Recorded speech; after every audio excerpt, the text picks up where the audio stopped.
The notification sound cut through the quiet evening like a knife. David glanced at his phone, expecting the usual running late message from his wife. Instead, the words on the screen made his blood run cold. Staying at a coworker's tonight. Project emergency. Don't wait up. He read it once. Twice. 3 times. In their 12 years of marriage, she'd never stayed overnight anywhere without discussing it first. No phone call. No explanation. Just this cold, clinical text at 9:47 p.m. on a Thursday night. David sat frozen on the couch, their golden retriever's head resting on his knee. The TV droned on, some sitcom he'd been watching without really seeing.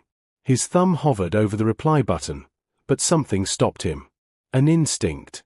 A gnawing feeling in his gut that said don't respond yet. That's when his phone rang. Unknown number. He almost declined it, but something made him answer. Is this David? A woman's voice, tight with barely controlled anger. Yes, whose? This is Rebecca. My husband works with your wife at Thornfield Consulting. David's heart began to pound. Okay. She texted you saying she's staying with a coworker tonight, didn't she? The world seemed to tilt sideways. How did you? Because my husband just did the same thing to me. Said he's working late on a project emergency. Except here's the funny thing, David, I just called their office. Security said everyone left by 7. The building's been empty for hours. David's mouth went dry.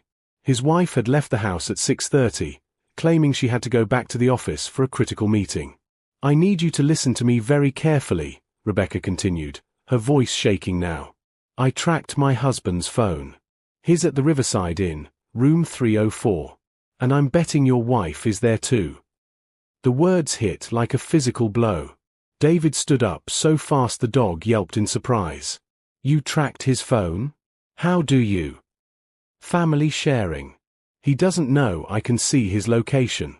Thought he was being so clever. A bitter laugh. I'm in my car right now, David. I'm 15 minutes away from that hotel. And I think you should meet me there. Wait, David's mind was racing, trying to process, trying to find an alternative explanation. Maybe there was a mistake. Maybe. Room 304, Riverside Inn. 15 minutes. If you want the truth, be there. She hung up. David stood in the middle of his living room, phone clutched in his hand, feeling like the floor had disappeared beneath his feet. The house they'd bought together 5 years ago suddenly felt like a stranger's home. The photos on the wall, their wedding, vacations, anniversaries, seemed to mock him from their frames. He looked at his wife's text again. So casual. So cold. Don't wait up. His first instinct was to call her, to demand an explanation, to give her a chance to explain. But something stopped him. If Rebecca was right, if this was what it looked like, then calling would only give them warning. They'd have time to coordinate their stories, to create a plausible lie. David grabbed his keys with shaking hands. As he headed for the door, he caught sight of himself in the hallway mirror. He looked pale, almost ghostly. When had he last really looked at himself? When had he last really looked at his marriage? The drive to the Riverside Inn took 18 minutes. David barely remembered any of it, operating on autopilot while his mind churned through 1,000 possibilities. Each scenario worse than the last. He pulled into the parking lot and immediately spotted a silver SUV with a woman sitting in the driver's seat, engine running, staring at the second floor of the hotel. She looked about his age, early 40s, with dark hair pulled back in a ponytail. Even from a distance, he could see the tension in her shoulders. David parked next to her and got out. Their eyes met through the windows, and in that moment, 2 strangers shared a look of perfect, terrible understanding. They were about to discover a truth that would shatter everything they thought they knew. Rebecca stepped out of her SUV, and David noticed she was holding her phone like a weapon. Her eyes were red-rimmed but dry, past tears, into something harder and more dangerous. David, she asked, though she clearly already knew. Yeah. His voice came out hoarse. Room 304. She nodded toward the second floor. Third window from the left. Lights are on. I've been sitting here for 10 minutes trying to decide if I'm crazy. If this is really happening. David looked up at the window. An ordinary hotel room, curtains partially drawn. Behind that window, his entire life might be falling apart. His car is right there, Rebecca pointed to a black sedan 3 spaces over. I'd recognize it anywhere. I helped him pick it out last year for his birthday. The detail hit David harder than it should have. The mundane intimacy of choosing a car together, making breakfast, sharing a bed, all while planning betrayal. How long have you suspected? David asked. Rebecca laughed, a sound entirely devoid of humor. That's the thing, I didn't. Not really. There were little things, maybe. Working late more often. More protective of his phone. But I trusted him. Isn't that pathetic? She turned to look at David directly. What about you? I had no idea, David admitted. Not until that text 30 minutes ago. It just felt wrong. She's never done anything like that before. They've been working together for what, 8 months? Rebecca's jaw clenched. The Thornfield merger project. That's when it started for us too. The late nights. The work emergencies. David felt sick. His wife had joined the Thornfield team in March. 8 months ago. All those evenings she'd come home exhausted, complaining about demanding clients and impossible deadlines. He'd been supportive, understanding. He'd picked up more of the household responsibilities, told her he was proud of how hard she was working. He'd been such a fool. So what do we do? David asked. Knock on the door. Rebecca's expression hardened. I've got the master key. What? How? She held up a key card. I worked front desk at hotels through college. I know exactly what to say. While I was waiting for you, I went to the lobby, told them I'm staying in 304 but locked myself out. Showed them my ID, Rebecca Williams. My husband checked in under his name, but they barely glanced at it. Handed over the key without a second thought. David stared at her with a mixture of horror and admiration. She'd been planning this, thinking clearly while her world collapsed. He couldn't even feel his hands. I want you to know something before we go up there, Rebecca said. I'm not doing this for revenge. I'm doing it because I need to see it with my own eyes. Because if I don't, he'll gaslight me. Tell me I'm paranoid, that I'm imagining things. I need proof. I understand, David said, though he wasn't sure he did. Part of him wanted to get back in his car and drive away, to live in uncertainty rather than face what waited behind that door. But he followed Rebecca anyway, across the parking lot and up the exterior stairs. Each step felt like walking toward an execution. His heart hammered so hard he could hear it in his ears. They reached the door marked 304. From inside, David could hear the TV, some news channel, volume low. The mundane normalcy of it made him want to scream. Rebecca looked at him one last time. Ready? He wasn't. He'd never be ready. But he nodded. She slid the key card into the lock.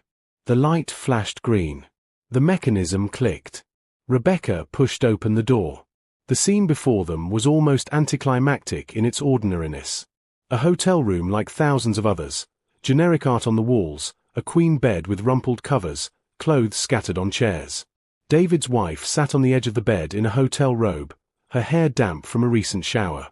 Rebecca's husband stood by the dresser in jeans and an undershirt, 2 glasses of wine in his hands. They both froze. For a moment, nobody moved. Nobody breathed. The TV droned on about stock markets and weather patterns. Then David's wife stood up slowly, her face draining of all color. David. Don't. The word came out harder than he'd intended. Don't say my name. Don't say anything. Rebecca's husband, the man David now recognized from company events, the man he'd shaken hands with, made small talk with, set down the wine glasses with shaking hands. Rebecca, this isn't. Isn't what, James? Isn't what it looks like. Rebecca's voice was ice. You're in a hotel room with another woman, fresh from the shower, wine in hand. Please, enlighten me. What exactly is this? We were just talking, David's wife tried. Her name was Sarah. He could barely think it now without feeling sick. The project, it's been so stressful. In a hotel room. David found his voice. You needed a hotel room to talk about work. You couldn't talk at the office? At a coffee shop? Anywhere that doesn't come with a bed? Sarah's eyes filled with tears. You don't understand. Then help me understand. Help me understand why you texted me instead of calling. Why you lied about where you were. Why you're wearing a hotel robe. The tears spilled over, and David felt a surge of anger so intense it frightened him. How dare she cry? How dare she try to make him feel guilty when she was the one? Get out, Rebecca said quietly. Everyone turned to look at her. Both of you, she continued, looking at David. I need to talk to my husband alone. And you need to talk to your wife. But not here. Not like this. She was right. David knew she was right. This wasn't the place for the conversation they needed to have. Sarah, he said, his voice strange and distant to his own ears. Get dressed. Meet me at home in 1 hour. If you're not there, don't bother coming back at all. He turned and walked out, leaving the door open behind him. He didn't trust himself to stay in that room another second. Behind him, he heard Rebecca's voice, cold and controlled. Start talking, James. And don't you dare lie to me. David sat in his car, hands gripping the steering wheel so tightly his knuckles had gone white. He couldn't drive yet. Couldn't trust himself behind the wheel with this much adrenaline coursing through his veins. His phone buzzed. A text from Sarah. Please let me explain. I'm so sorry. Please. He deleted it without responding. Another buzz. David, please. It's not what you think. How many times had he heard that line in movies, in books? He'd always wondered how anyone could be stupid enough to believe it. Now he understood. It wasn't about believing. It was about desperately wanting there to be another explanation, any explanation, that didn't mean your entire life was built on lies. He started the car and drove home, taking the long way, needing the time to think. Or maybe not to think. To just exist in the space between knowing and confronting, between his old life and whatever came next. When he pulled into their driveway, the house looked exactly as he'd left it 40 minutes ago. The porch light on, the living room lamp visible through the window. Everything the same, everything different. Inside, the dog greeted him with confused enthusiasm, sensing his distress but not understanding it. David collapsed onto the couch and buried his face in his hands. How long had it been going on? 8 months, Rebecca had said. 8 months of lies. 8 months of working late and project emergencies and difficult clients. 8 months of coming home to him, sleeping next to him, making plans for their future, all while carrying on with James. The worst part wasn't even the physical betrayal, though that cut deep enough. It was the deception. The calculated nature of it. The text message tonight. So casual, so confident. Don't wait up. As if she had every right to stay out all night, as if 12 years of marriage meant so little she could brush him off with a handful of words. His phone rang. Not Sarah this time, Rebecca.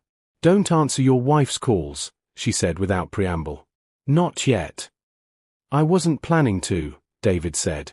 Good. Listen, I need to tell you something. James is talking. Well, he's trying not to, but I know him. I know every tell, every lie. Her voice was steadier now, controlled fury replacing shock.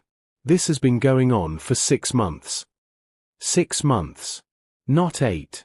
Somehow the specificity made it worse. They met up twice a week, sometimes 3 times. Always said it was work. Sometimes it was just drinks, sometimes. She paused. Sometimes it was hotels. This isn't the first time. David felt the room spin. Multiple times. Multiple hotels. While he'd been home cooking dinner, walking the dog, believing in his marriage. There's more, Rebecca continued. They were planning to tell us. Not now, they weren't ready. But eventually, they've been talking about leaving us. About being together. The words hit like bullets. They weren't just having an affair, they were planning a future. Together. James is crying now, Rebecca said, her tone detached. Begging me to understand. Saying they didn't mean for it to happen, that they fought it, but they fell in love. She laughed bitterly. Fell in love. Like they're the victims here. Like this just happened to them. What are you going to do? David asked. I don't know yet. But I know what I'm not going to do. I'm not going to make this easy for them. They want to be together. They can do it while paying lawyers and splitting assets and explaining to everyone we know why their marriages fell apart. A car pulled into David's driveway. Through the window, he saw Sarah get out, still in her work clothes now, moving slowly like she was walking to her own execution. She's here, David said. Don't let her control the narrative, Rebecca advised.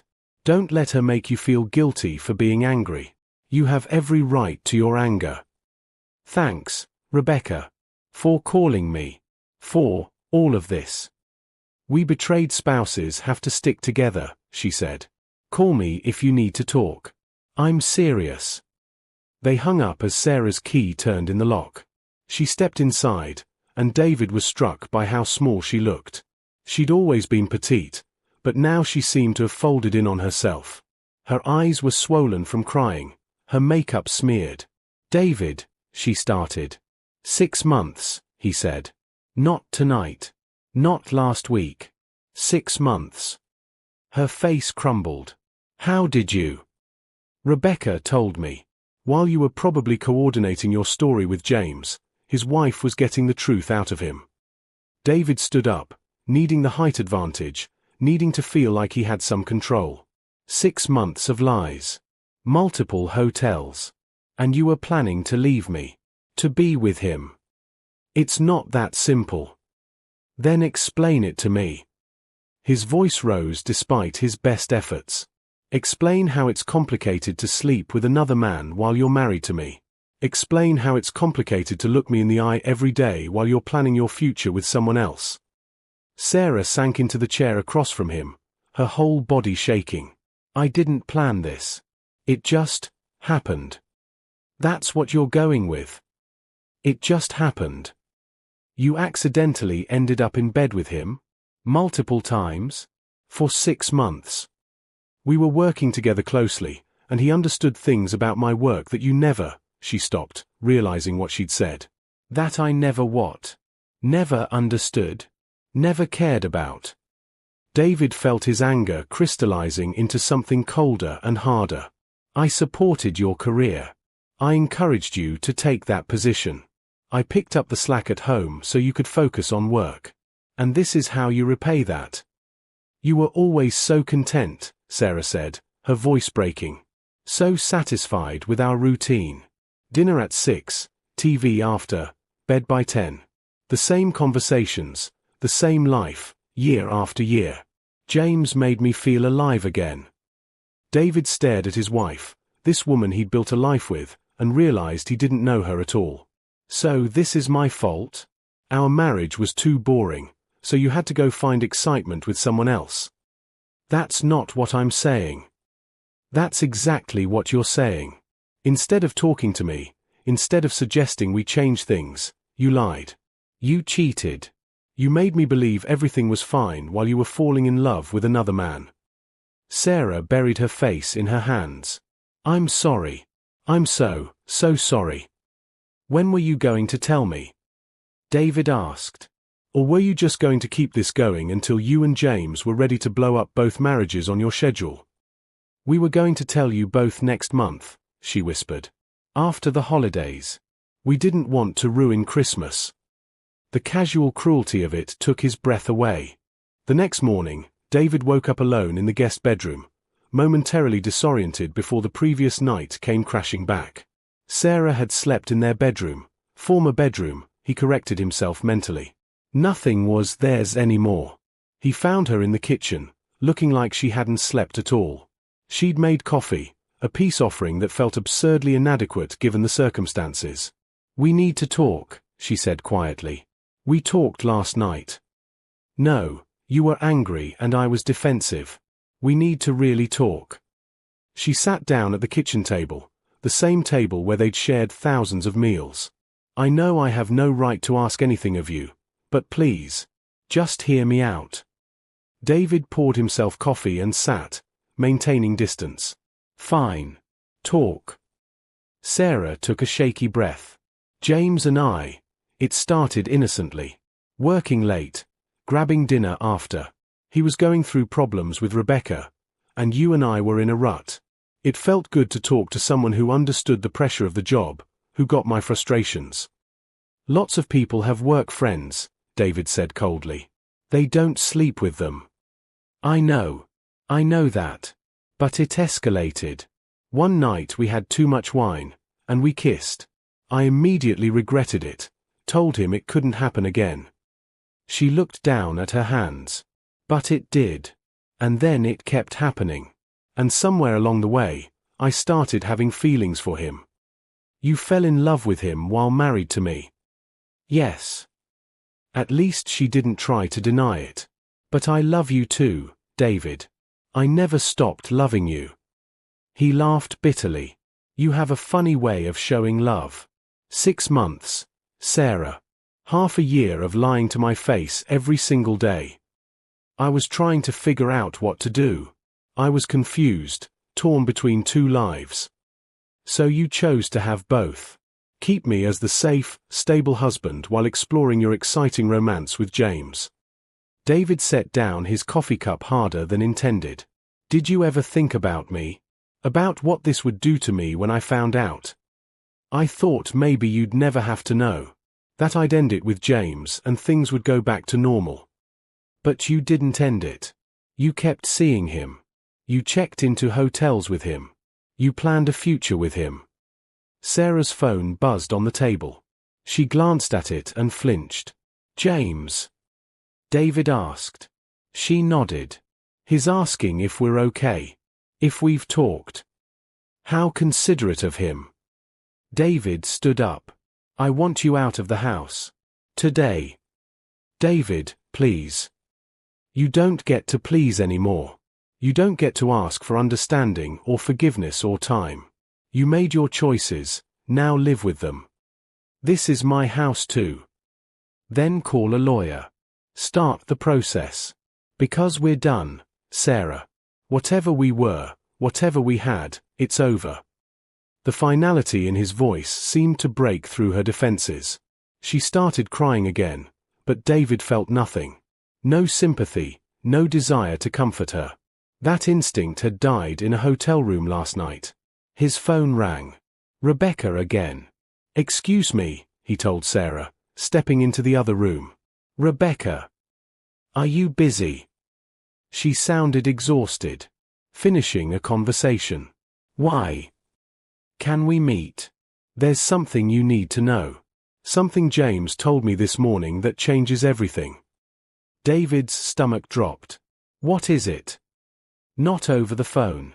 Can you meet me at Morrison's coffee shop in an hour? Yeah, I'll be there.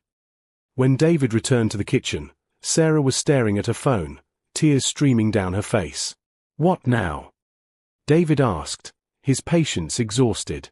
James broke up with me. Her voice was hollow. Text message. Said Rebecca gave him an ultimatum, end it with me and try to save their marriage, or she's taking everything in the divorce. He chose her. David should have felt satisfaction. Instead, he just felt tired. So he was willing to blow up both our marriages, but only as long as it didn't cost him anything. The moment there were real consequences, he bailed. He said he loves me, Sarah whispered. He lied to you. Just like you lied to me. Funny how that works. Sarah looked up at him, devastated. What am I supposed to do now? That's not my problem anymore. David grabbed his keys. I want you out by tonight. Go stay with your sister, your parents, I don't care. But I want you gone when I get back. Where are you going? To meet Rebecca. Turns out the person I can trust most right now is the wife of the man you were sleeping with. Think about that. He left her sitting there and drove to Morrison's, the local coffee shop where he and Sarah used to meet for Sunday brunch. Another memory tainted. Rebecca was already there, sitting in a back corner booth. She looked as wrecked as he felt, dark circles under her eyes, hair pulled back messily, wearing yoga pants and an oversized sweater. The polished woman from last night was gone, replaced by someone who'd been through battle. "Thanks for coming," she said as he sat down. "You sounded serious. What's going on?" Rebecca pulled out her phone. "James talked to me this morning. Really talked, for the first time in our marriage. He's terrified I'm going to leave him, terrified of losing the kids, the house, everything." She paused. "So he told me the whole truth. All of it. There's more than 6 months of hotels. The affair part, that's accurate. But there's something else. Something they were planning that you need to know about." She slid her phone across the table, showing him a series of text messages between James and Sarah. David read them, his blood going cold. They weren't just planning to leave their spouses. They'd been siphoning money from joint accounts. Sarah had opened a separate bank account 3 months ago, one David knew nothing about, and had been transferring funds from their savings. Small amounts at first, then larger ones. $28,000 total. James had done the same with his and Rebecca's money.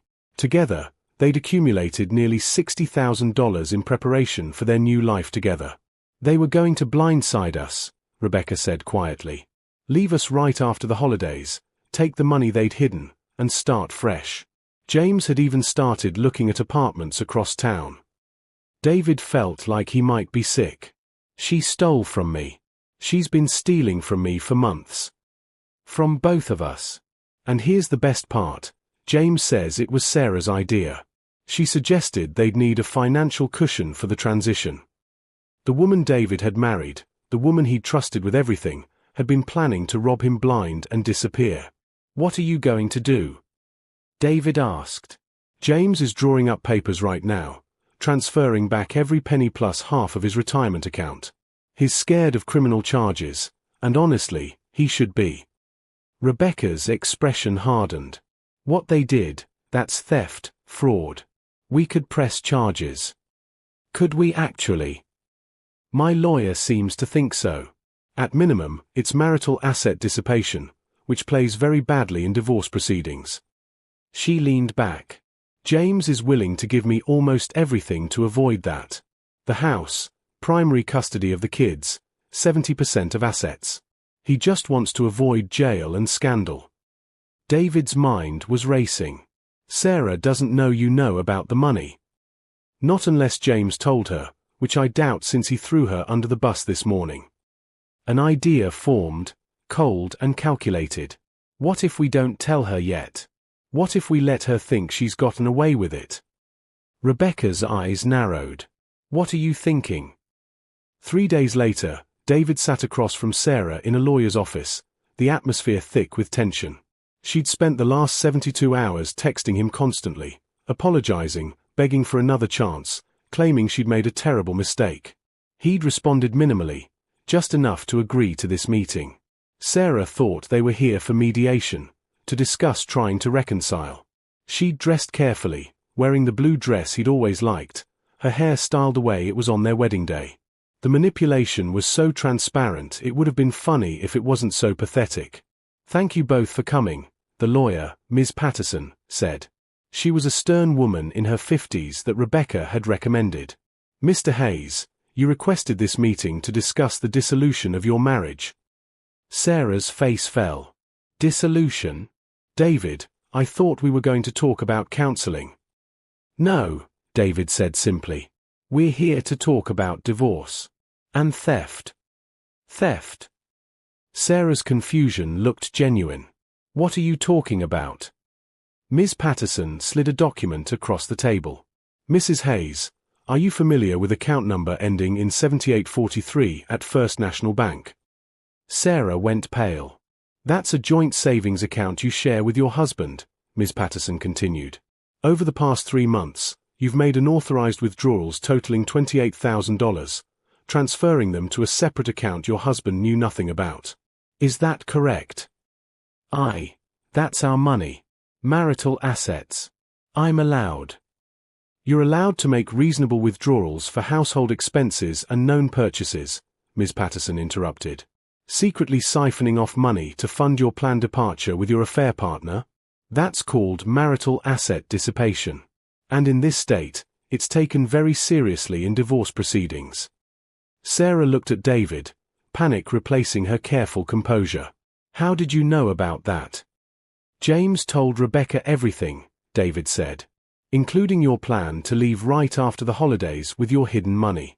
He's already paid it all back to her, by the way. With interest. He told her. Sarah's voice rose.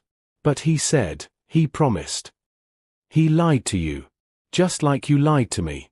Shocking, isn't it? Turns out people who cheat can't be trusted. Ms. Patterson laid out more documents. Here's what's going to happen, Mrs. Hayes. You have two options. Option 1.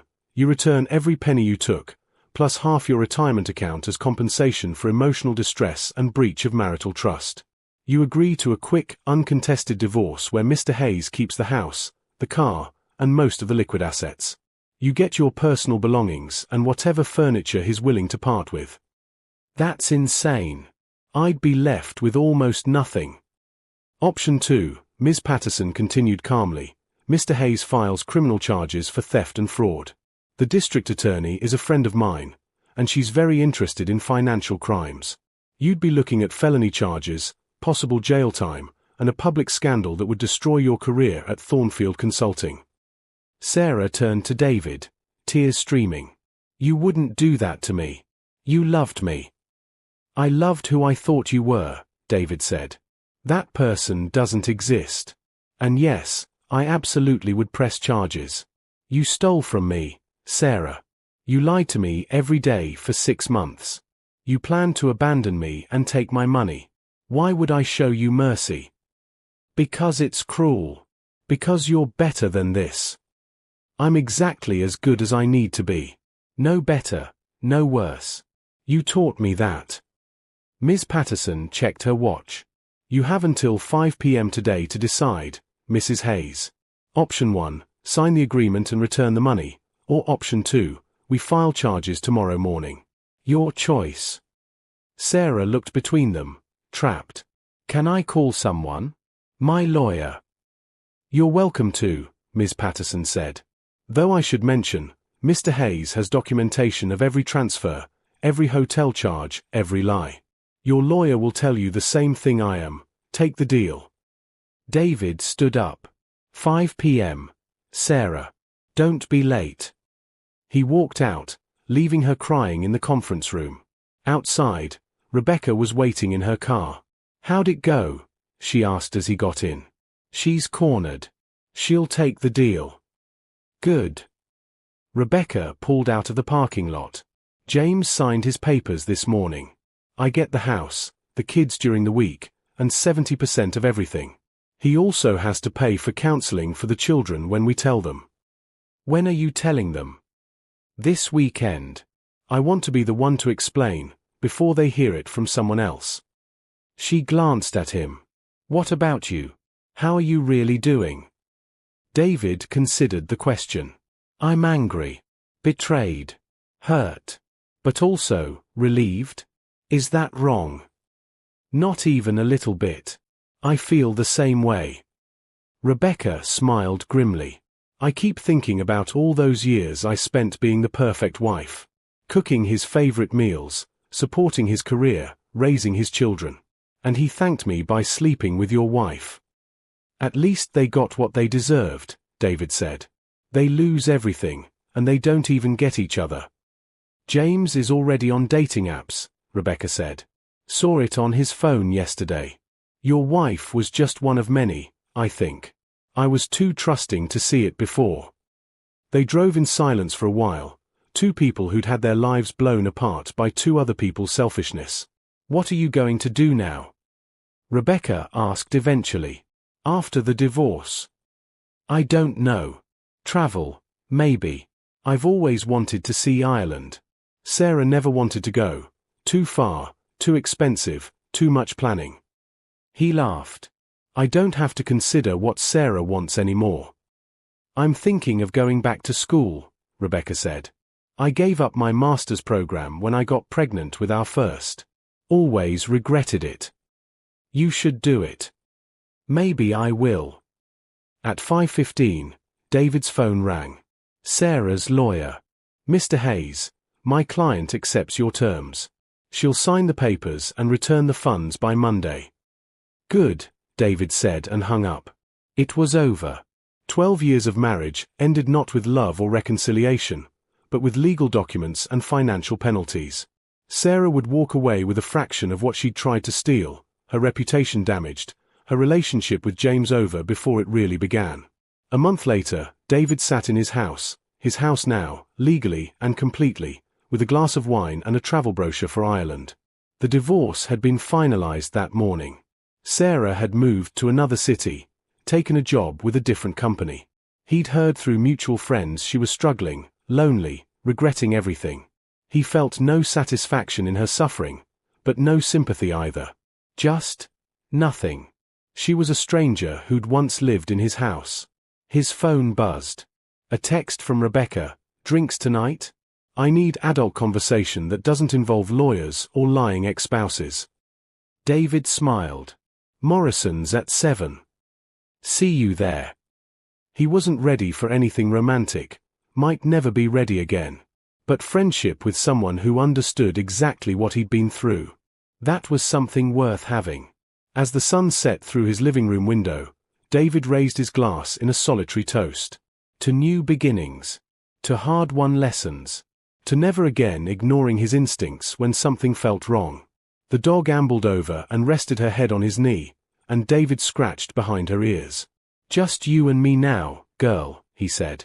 And you know what? That's enough. For the first time in weeks, he meant it.